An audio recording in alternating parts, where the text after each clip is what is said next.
सप्रेम जय महाराष्ट्र। काल धाराशिवला आई तुळजाभवानीच्या दर्शनासाठी महाराष्ट्राचे मत्स्य व्यवसाय मंत्री नितेश राणे साहेब आले होते।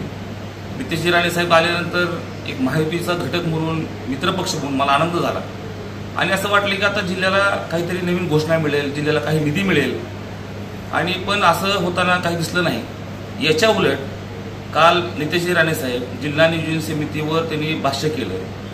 मागच्या 2 ते 3 महिन्यापूर्वी जिल्हा नियोजन समितीला आमचे पालकमंत्री प्रतापजी सरनाईक साहेब यांनी मंजुरी दिली होती। या मंजुरीच्या विरुद्ध भारतीय जनता पार्टीचे आमचे सहकारी आमदार राणा जगदीश पाटील यांनी तक्रार मुख्यमंत्र्यांकडे केली। ठीक आहे, त्यांना काही गैरसमज झाला असेल, त्यामुळे त्यांनी तक्रार दिली असेल। त्याच्यानंतर पालकमंत्री महोदय यांनी मुख्यमंत्री साहेबांकडे 2 ते 3 वेळेस विनंती केली की साहेब स्थगिती उठवली पाहिजे, जेणेकरून जिल्ह्याच्या विकासावर कुठला परिणाम होणार नाही किंवा जिल्ह्याच्या विकासाला गती मिळेल। कारण संपूर्ण महाराष्ट्रामध्ये निधी खर्च करण्यासाठी चालू आहे, विकास निधीच्या माध्यमातून विकास होत आहेत आणि हा निधी मार्च 2024चा विकास निधी आहे। हा विकास निधी खरं तर मार्च 2024ला जी प्रशासकीय मान्यता मिळणं अपेक्षित होतं आणि आतापर्यंत हे सगळे पैसे खर्च होणं अपेक्षित होतं। असं न होता मागच्या काही निवडणुका, लोकसभेच्या निवडणूक आणि विधानसभेच्या निवडणुकीमध्ये हा निधी अडकला गेला।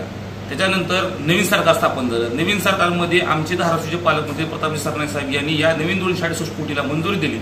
त्याच्यानंतर भारतीय जनता पार्टीचे आमदार राणादादा पाटील यांनी तक्रार केली आणि तक्रार करून तो निधी स्थगित केला।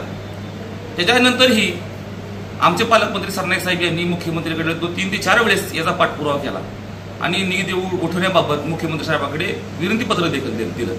त्याच्यानंतर देखील पुन्हा आमदार साहेबांनी तक्रार दिली असं समजतंय। तर या सगळ्या प्रक्रियेवर काल भारतीय जनता पार्टीचे मंत्री नितेश राणे साहेब यांनी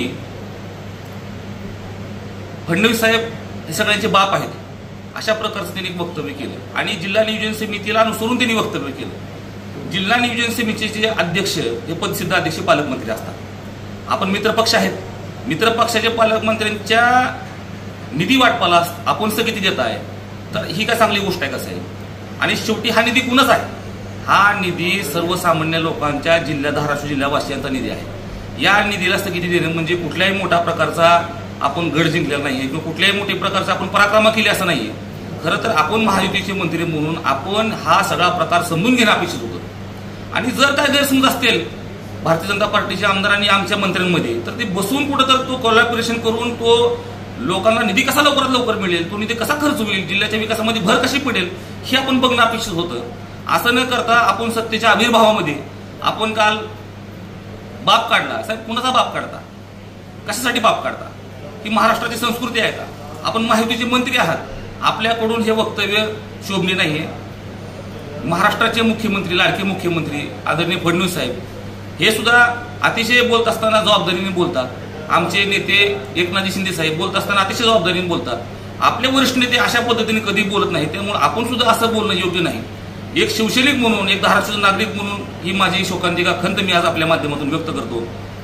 आणि जर आपल्याला या धाराशिव जिल्ह्याच्या जनतेच्या राजकारणाची एवढी काळजी असेल साहेब, तर आपण मुख्यमंत्री साहेबांना आपलं पत्र देऊन स्थगिती लवकरात लवकर उठवावी, जेणेकरून धाराशिव जिल्ह्याच्या लोकांना, नागरिकांना आणि विकासाला न्याय मिळेल, एवढीच आपल्याच्या माध्यमातून विनंती करतो। आणि आई तुळजाभवानी चरणी प्रार्थना करतो की नितेश राणे साहेबांना आपण आई सद्बुद्धी देवो। धन्यवाद। जय हिंद, जय महाराष्ट्र।